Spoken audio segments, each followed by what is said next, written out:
Oh, I gotta get. Hello, fellow risk takers, and welcome to my worst investment ever. Stories of loss to keep you winning. In our community, we know that to win in investing, you must take risk, but to win big, you've got to reduce it. Ladies and gentlemen, I'm on a mission to help 1 million people reduce risk in their lives. And that mission has led me to create the Become a Better Investor community, where you get access to the tools you need to create, grow, and protect your wealth. Go to myworstinvestmentever.com right now to claim your spot. And I just wanted to mention that yesterday I ran into a student of mine who listens to my podcast on a regular basis. He said, I've learned so much about reducing risk. So we are getting there one person at a time. Fellow risk takers, this is your worst podcast host, Andrew Stotz from A Stotz Academy. And I'm here with featured guest, Drew Neisser. Drew, are you ready to join the mission? I am indeed. As someone who has been pushing folks to take risks for a long time, I'm excited to be on your show.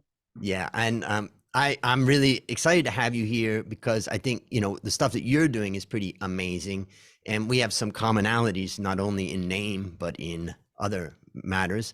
And I want to introduce you to the audience. So Drew Neisser is a founder of Renegade and CMO Huddles.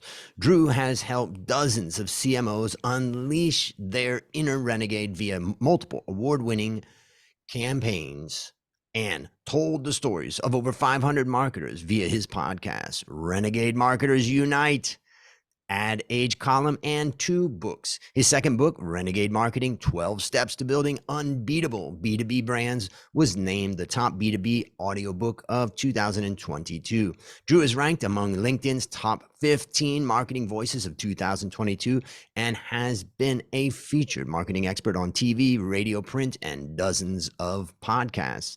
Says best-selling author Jay Baer, Drew Neisser is among the strongest B2B marketing thinkers in the world. My goodness, Drew, take a minute and tell us about the unique value that you're bringing to this wonderful world. First of all, thank you for that very kind and staggeringly overstated introduction. How am I, everything I'm doing right now is helping CMOs. That's business, those are chief marketing officers, primarily business to business cut through. And in a job that's almost impossible, with parameters that are really ridiculous and getting worse because of the pending recession. So yeah, everything I do, whether it's writing, podcasting, CMO huddles, work that I do on a consulting basis, or the agency, it's helping B2B CMOs cut through. And why is it, you mentioned it was impossible, almost a nearly impossible job. Is that just because of the current conditions, or is that just the competitive space of that job or resources? Well, what is it? It's the only C-suite job that is bespoke. In other words, if you're a CFO at a company, you can pretty much do that job anywhere. If you're a CEO, you have the same 3 things you got to do, which is, build the team, set the vision, and allocate resources. Then, and it wouldn't matter. And you've seen CEO marketing, because less than 10% of all CEOs have any marketing experience. Marketing is, in fact, a different job at every company. And the expectations of what marketing can do is different. And so the CMOs come in with this, oh, you're a marketer. You're really a magician. You can take $1 and turn it into 500 million tomorrow. And so there's this imbalance of expectations that starts it off as problematic, and it never gets much better. And when you get to a recession, it goes like this. And this is a conversation because I'm hearing it real time with CMO huddles. We're going to take 20% of your dollars away, but we're going to still have a growth target of 20%. There it is. That is today's reality. Watch me pull a rabbit out of my hat. Exactly. I'm Dumbledore. I can use a little thing. I can make magic happen. It's interesting the way you talk about it, because my whole career track has been kind of CFO, right? As an analyst in the stock market, I'm talking to the CFOs, I'm talking to CEOs, but generally, and all of my students are studying finance, and people that have worked with me, it's all about finance. I'm just curious, from your perspective, how does the CEO view the difference between what they're relying on their CFO for versus what they're relying on their CMO for? What's the difference there? Well, I mean, every CFO and every CEO want revenue. and it's top line growth or bottom line growth. And, there's more, I would say the last 2 years were about top line growth, and the next 2 years are going to be about bottom line, right? Suddenly EBITDA matters again, whereas it was, whenever you have a sort of artificial growth period, like we had over the last, well, say 2 years in tech and 10 years in tech, you have this growth, and then recession hits and reality go, oh, wait, we need to be profitable too. So they want revenue. And so what does revenue mean? It means getting revenue from new customers and, getting more revenue from existing customers. And marketing plays a role in both of those. To the extent the business is, if it's an enterprise business with an 18-month sales cycle, marketing is involved with, say, 20 out of 27 touches. I mean, everything. You can't, you think about any product that you buy, whether it's business, consumer. How, when didn't you research it on the web? When didn't you visit the website? When didn't you go to a review site? And so marketing plays a role in this vast thing called B2B sales, and it can play a profound role, or it can play a really modest role. When I think about that in contrast to the CFO, there's plenty of CFOs that just sit in their office and they never have that much contact with the client or anything. And they come out and they produce numbers and they support the CEO. They go to the management team and say, here's where we're at and all that. Even a good CEO could do that. Right. You want your CFO, you want your CFO, of course, to, be in touch with the team, be in touch with the clients and stuff, but that may distract them from, really keeping a tight ship on revenues and costs and all that, and capital expenditures and the things like that. But in the case of marketing, if you're stuck in your office and you're not interacting, it seems like you're kind of dead. Yeah, I'm gonna add sort of 3 different thoughts on that one. One, there's a magical moment that happens when a CMO has done his job so well that the CFO comes to his office and says, I've got or he or she comes to the office and said, I've got $1 million. What could you get me for that? Because suddenly the CFO sees marketing as a lever in their arsenal of levers, right? That's a magical moment for any. And what that means is that CMO has educated the CFO enough to recognize that input and output have correlations, right? And you spend a little money and we do it in this way. And so that's a great conversation. As to your other point about, and one of the things that I talk about in the book and really encourage every CMO, the best sentence a CMO can say is, I was talking to a customer the other day. There is, in any board meeting, if you start that sentence, all the eyes in the board will turn to your attention. That's probably the only starting part of a sentence that a CMO can say and guarantee positive results. So I really encourage CMOs to think about customer advisory boards and so that they manage those. So they're always talking to customers. That's part one. And part two is there's something called an executive sponsor program where every single executive owns a customer. And that way a CMO owns a customer, a CFO owns a customer, and there's no excuses about, we're all in this. We are about securing customers and growing them, right? And so and the customer just wants a neck to choke. So that could be the CMO. And if you all share that and it's your best customers, and you have 7 people in the C-suite and all 7 of you have the top 7 customers, you're going to be a much more cohesive group. You're going to have a much more common language because you understand the customer. What did you call that again? It's called an executive sponsorship program. Okay. And it just means you have executive sponsors. And it's a great thing to tell your customers too, that, you know what, your executive sponsor is our CMO or is our CFO. It's very cool when you can be able to say that. Love it. So I take 3 things away from what you said. First is the idea of when getting CFOs to think of marketing as a CapEx item almost, and thinking that, hey, I got $1 million. What could you generate if I invest that in what you do? And the second thing is the customer advisory board, which is a great idea. And then the executive sponsorship program. Let me just ask one last question about, since we've got you on, and since Jay Bear said, just kidding. We know you're amazing. And you're strong in an area where I just don't know much about. But let's just think about my listeners for a second. And they have small, medium-sized businesses. and they're maybe a lot of them are financial people, so they're providing some sort of service. They may be providing to high net worth, they may be providing to institutions, and so they are, let's just assume they are B2B. They're let's say 3 to 5 years old, and they're kind of hitting a point where they're really not getting where they want to get. The product's good, let's assume their product's good, they can be just as good as anybody else out there, but from a marketing perspective, they really need your advice. What would be, I don't know, let's say 1, 2, 3 things you would say, get this right? Right. And so I have a 1-page, 1-sheeter, by the way, that I'm more than happy to send to your listeners. They just have to hit me up on LinkedIn. Yep. And that's why we have the 12 steps, because they're additive. But if I were just to focus on one thing and I would guess what the problem is they're trying to do too many things, which means they haven't cleared away the clutter. They're just trying too many things. 2, they're not distinctive in any way. Like your podcast, is distinctive from the beginning. It absolutely sets the tone, like, oh my God. But most people in their business don't have the courage to be distinct. And that's why this whole creative strategy. And then the last thing is sort of being able to answer the question, why do I do this? And I know you've had guests on your show that talk about this, but really looking for, why are we right now? Why do you exist? Because if you can articulate that, your employees will be happier. You'll feel better about what you do, and you don't have to save the world. Just be clear on that. And this purpose in the book, I call it a purpose-driven story statement. And this gets down to simplicity and what I do really well, which is sort of radically simplify the way you think about this.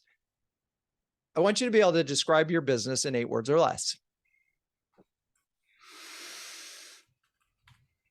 I'm on a mission to help 1 million people reduce risk in their lives. Pretty good. Pretty good. I mean, it's a powerful purpose.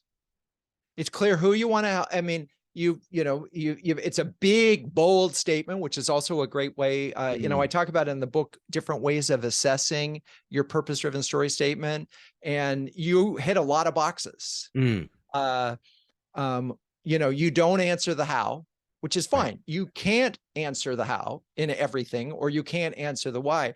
But I just want folks to think about, you can differentiate on your how, your why, or your what, but you have to go all in. And it has to be intriguing enough. So, I mean, I know an insurance company that went all in on their who, and by who, I mean their employees. And their 4-letter mission statement was happy employees equal happy customers. That was it. That was their marketing plan.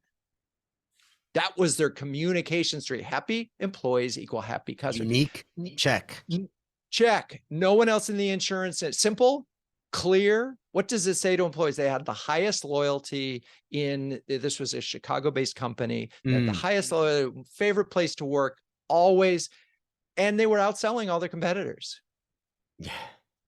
So it reminds me of the story in Jay Baer's book, where he talks about the insurance company, what's it called? Talking Tips. I can't remember the name of it right now, but right. He talks about the insurance company that basically is not insurance company, collection agency that focuses on being kind to the people that they're collecting from. Yeah, no, and it's great. And it's a very, he talk triggers is Talk his triggers. book. Yep. Right. And he talks about that. The one thing that is, even if you have that, there's still some work to be done, which is why we have more steps. And so I will say that most businesses fail on a strategic level before they get to execution at all. Then they fail on a targeting level because they're trying to target too many people. They're trying to boil the ocean. Really narrow it down, get this down. And that's where the risk is. And there's a story in my book of a small business, a construction company, who I was on the board of a co-op. We were having to renovate our halls for the first time in 40 years. None of us had ever done it before. Our managing agent brings in 3 building construction companies. First one says, so what do you guys do? We do construction for restaurants and buildings and everything. Second one, what do you do? Same thing. And we asked them also, what's your process? And they said, we start at the bottom and work our way up. Third person that comes in, what do? We only do halls for co-ops and condos. That's it. And by the way, here are the 10 emails that you're going to want to send your the tenants in the building, because by the way, the biggest complaint is dust and noise. We put 10% of our budget into cleanup. And by the way, you're not in the construction business. You're really in the complaint mitigation business. You won't get any complaints with us. Shall we write it up? I mean, it was the easiest decision I've ever made in my life. And our board, and by the way, they were fantastic. They were cost effective. And I asked him later, after the fact, I said, so Joe, what is the story here? He said, and I said, how hard was it when you cut back? Because it used to be everything. That's my whole question too. It was really hard. He said it was really hard at first, but now they are invited to almost every hallway job in the city. And two, they win 70% of them, and they're never underbid because they always have crews in the marketplace that only do hallways and for co-ops and condos. So they're winning on multiple levels by daring to be distinct, only doing the one thing. And their definition is on the who and a little bit of the what. By the way, their how is amazing too. But simply narrowing their target and their scope. And I have another story recently on a podcast where they were doing multiple cloud service providers. They narrowed down to one, their business doubled. Okay. So for my listeners, it's a simple question I ask: how can Drew help you? And he's talked about some specific things. First, he's talked about the idea that you're probably doing too many things. Second thing is that you're probably not distinctive, and you got to think about how you really stand out. The third he talked about is you probably are not answering the question, why do I do this? What's our mission? Why am I here? What am I doing? Am I just doing this because of, whatever, I've been doing it? And then the other thing you mentioned was 8 words to describe your business. How have you narrowed down the description of your business? What I like to say when I teach about giving a great presentation is that the audience members need to be able to repeat to the next person they talk to what you said. It's not how brilliant it is of what you said, it's that the audience can repeat it. And that's where the 8 words or less to describe your business. And then, you told the story talking about narrowing the focus, and you said something that I think is really powerful. That's where the risk is. It is risky to narrow your focus, but once you've done it, you're going to wish you did it a long time ago. Anything you would add to that? But I think no, I would just say go to LinkedIn and reach out so that you make sure that you get that checklist from Drew. Yeah, I mean, and I'll give you one other quick story. So there's a paper company that we worked with called Case Paper. It couldn't be more generic. They sell paper, right? It's white paper from rolls, and they cut it down for printers. That. Yeah, I mean, and they cut it down, and they don't even make the paper. They just cut it. But they differentiated themselves on service. And you would say, oh, well, service isn't really a differentiator. Everybody can talk about service. But there are 3 words that we developed for them was case paper, on the case. Okay. On the case, right? It's a pun. Well, guess what? They are a brand with a sense of humor. So if you take on the case and you actually put it on their logo, we've made their logo a pun. And then from there, every bit of their communications has a sense of humor, sense of humanity. And nobody in B2B has a sense of humor. So they stand out immediately. All these other paper suppliers are, oh, here's the paper. Where's the bid? It's an RFP thing. And everything they do has a sense of humor and a sense of peopleness. So on the case became this rallying cry. And so anyway, again, it could be right there in your name. You could just find it. There's usually another element that you need to bring to it, which is a sense of personality that is uniquely yours. So much gold in this discussion. I really appreciate it. It helps me as I think about my business and my, endeavors that I'm going after. And now it's time to share your worst investment ever. And since no one goes into their worst investment thinking it will be, tell us a bit about the circumstances leading up to it, and then tell us your story.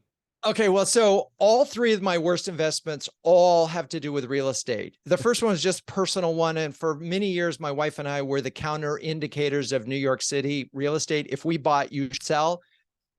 No big deal. Everybody makes that mistake. You buy it at the peak and sell at the trough. That happens.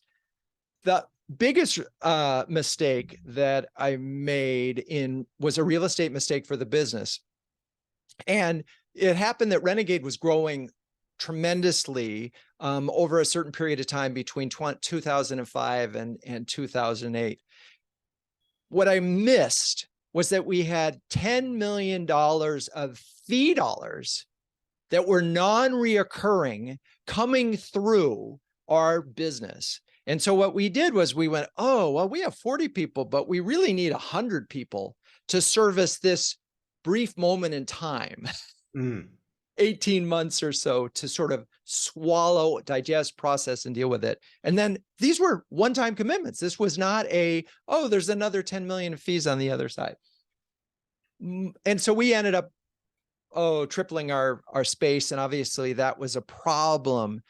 But let me compound it with a little bit more flavor for you, which is, in addition to being in this gigantic space, I had the genius idea that this was the moment that I would buy the company from the parent company. We used to be owned by Dentsu. And the reason I did is I knew that some of this business wasn't going to reoccur. And I thought, this is going to be horrible. So I do the deal. We fund it with their money. So that seems like a really good thing. But 45 days into it, I get a call from one of our clients who says, oh, you know that $500,000 that we owe you? We're not going to pay you, because the person who was paying us got Madoff scam. So they can't pay us. We can't pay you. And then suddenly the real estate problem and the cash flow problem really came together. And, and then of course we went through the worst recession since 1929. So yeah, that fall of 2008 was certainly the lowest point that I've been in my career. But here's the good news. And there is a good news on this. I did we cut everything. We cut all the way back to one thing. We've sort of started to focus on strategy and content and CMOs. Just that was going to be our focus. And that's when I started doing all the interviews.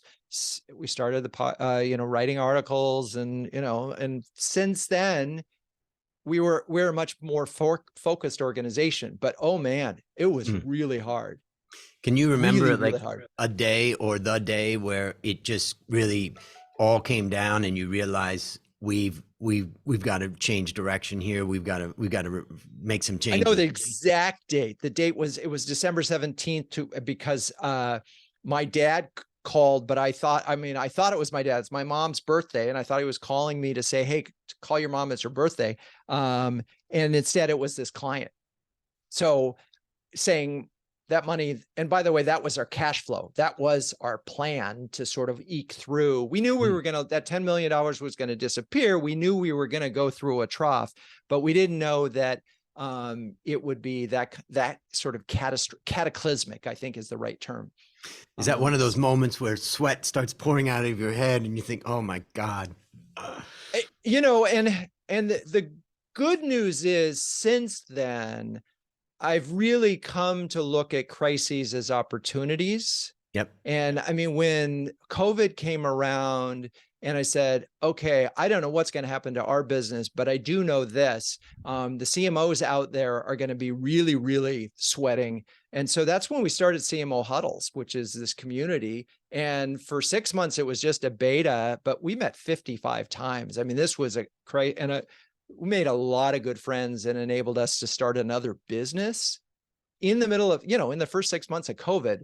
So that 2008 experience of crises plus 9/11, plus all these other things that happened, and sort of my mindset now is sweat, then figure out where that opportunity is. Yep.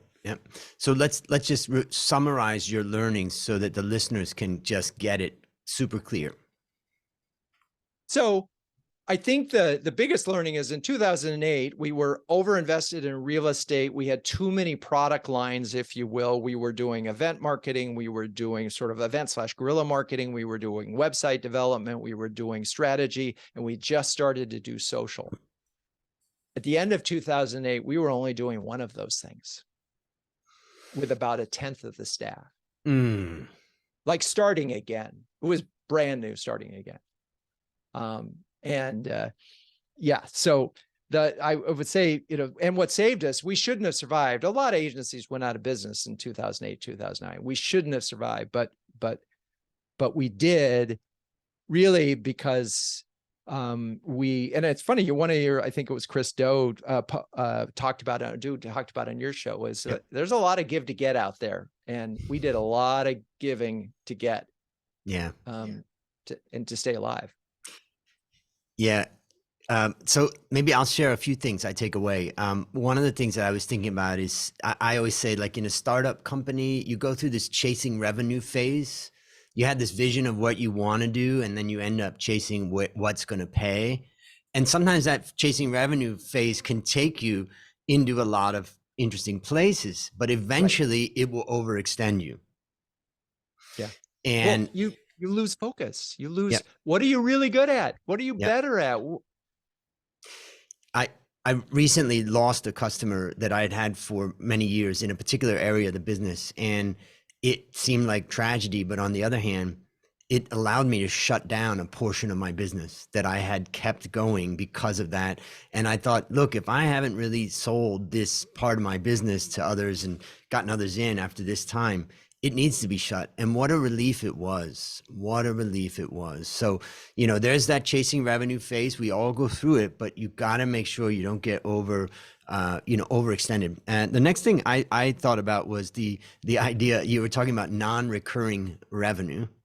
And I think it's really important for everybody to think about recurring versus non-recurring revenue.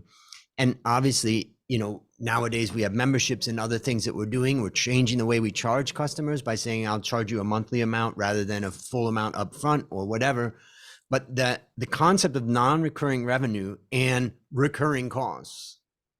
So make sure, if you've got, and think about it for those listeners and viewers out there, look at your business right now, today, and ask the question, what amount of my revenue is non-recurring, and what amount of my costs are just recurring? And you may find that there is a risk right there that you need to address before that non-occurring revenue, before you get the phone call like you got. And then the third thing is, you mentioned about the huddle and saying that you had more than 50. How many meetings did you say that you had? Well, this was in this was in our beta. We now, by the way, have over 100 subscribers, and it is a subscription community. But we started with 18, and between those 18, we met 55 times in a 6-month period. Because of all it's like, do you want to keep meeting weekly? Yeah, there's so much to talk about and so much to share.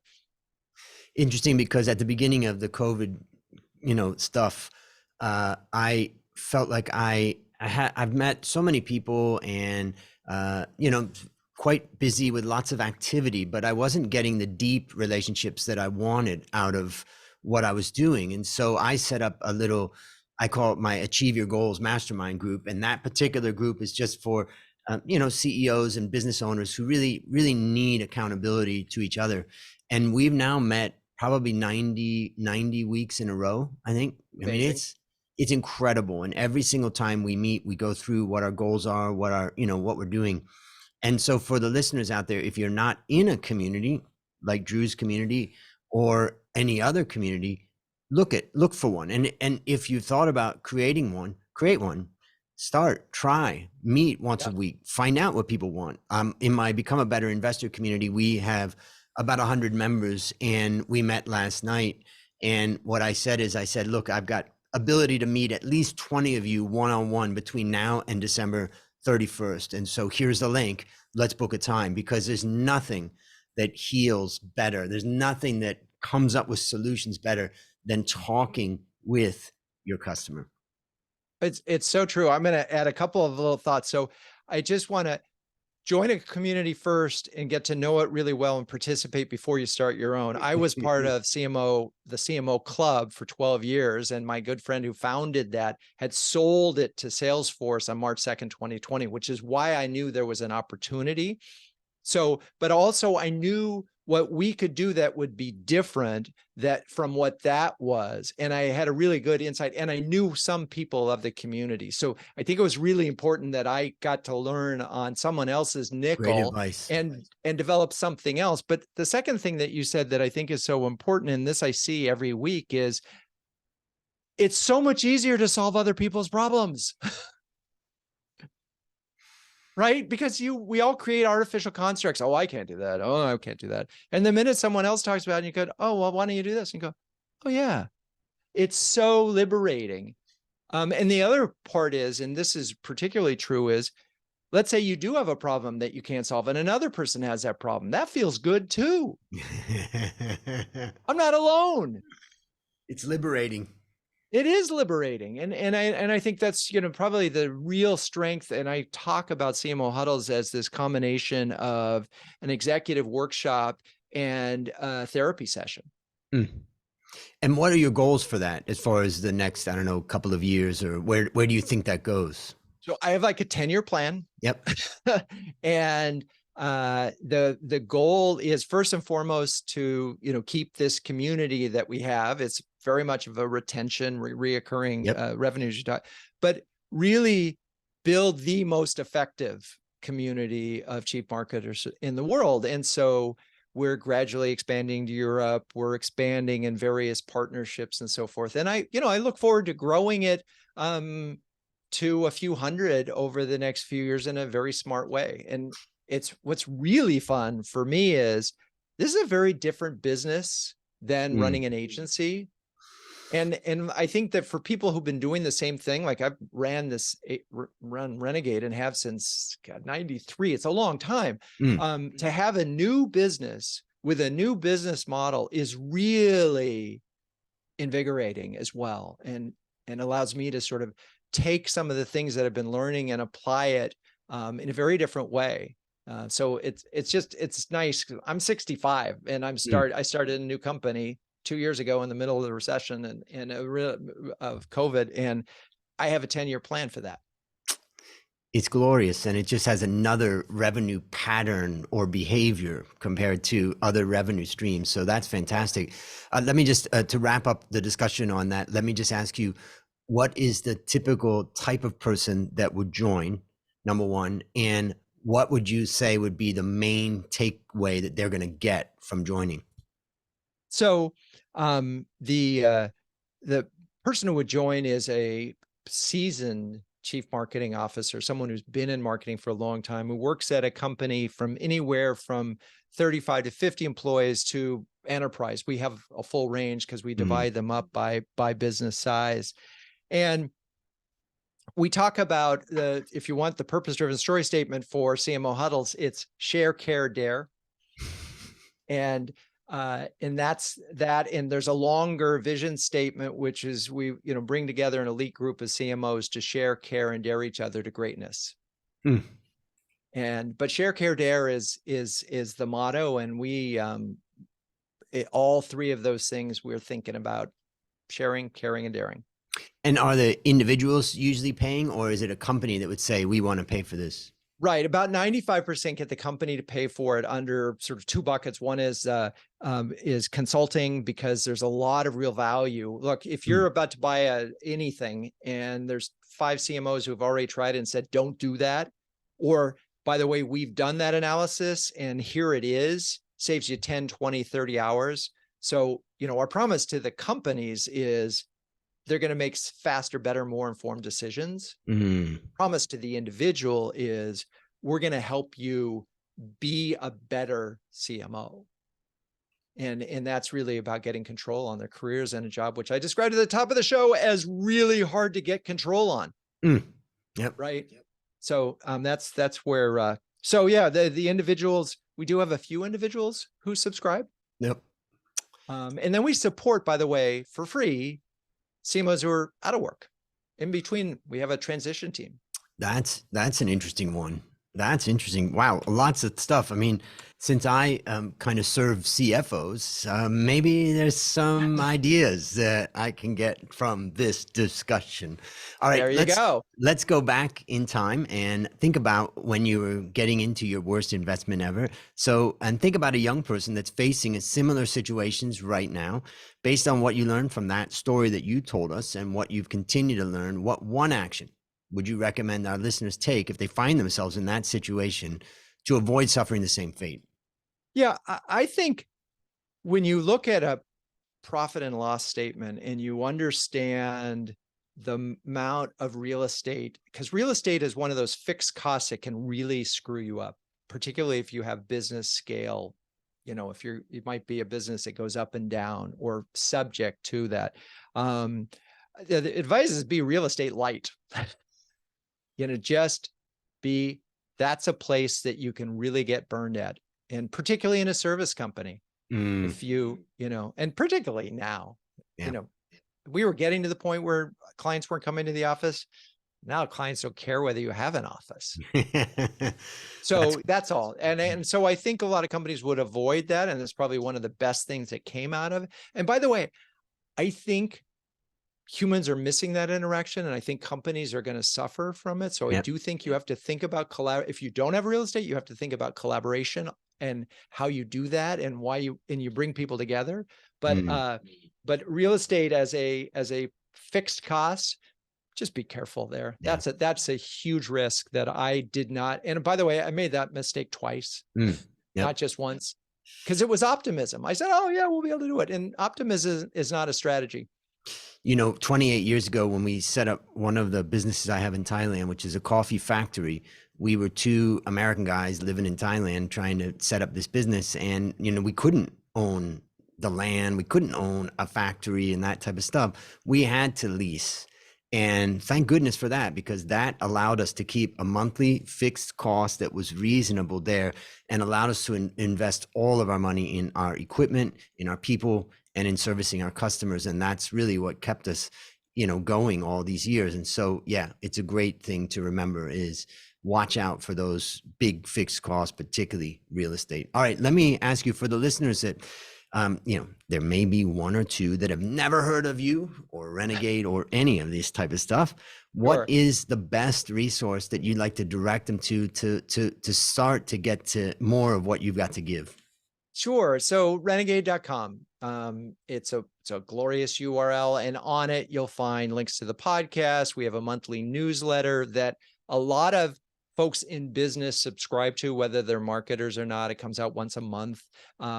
We have a blog that's constantly being updated and transcripts from all the podcasts. So there's renegade.com is really is our media brand at this point. And, there's a lot of good stuff, including a shorter version of my book, because I released that 2 years before I actually released the book. Okay, fantastic. And I'll have links to that in the show notes, so you guys can just click on those links and go there. Last question. What's your number one goal for the next 12 months? Number one goal for the next 12 months is to work 4 days a week, not 6. Yeah. And that's number one, really, probably. And at the same time, be able to achieve the goals, the business goals, which are, growing Renegade, growing CMO Huddles, and enjoying every minute of it. You've earned it. You've earned it. Well, listeners, there you have it. Another story of loss to keep you winning. If you haven't yet joined the Become a Better Investor community, just go to myworstinvestmentever.com right now to claim your spot. As we conclude, Drew, I want to thank you again for joining our mission. And on behalf of A Stotz Academy, I hereby award you alumni status for turning your worst investment ever into your best teaching moment. Do you have any parting words for the audience? No, go out there and do it. Just don't be afraid. Just get out there and do it. Beautiful. Beautiful. Well, that's a wrap on another great story to help us create, grow, and protect our wealth. Fellow risk takers, let's celebrate that today we added one more person to our mission to help 1 million people reduce risk in their lives. This is your worst podcast host, Andrew Stotz, saying, I'll see you on the upside.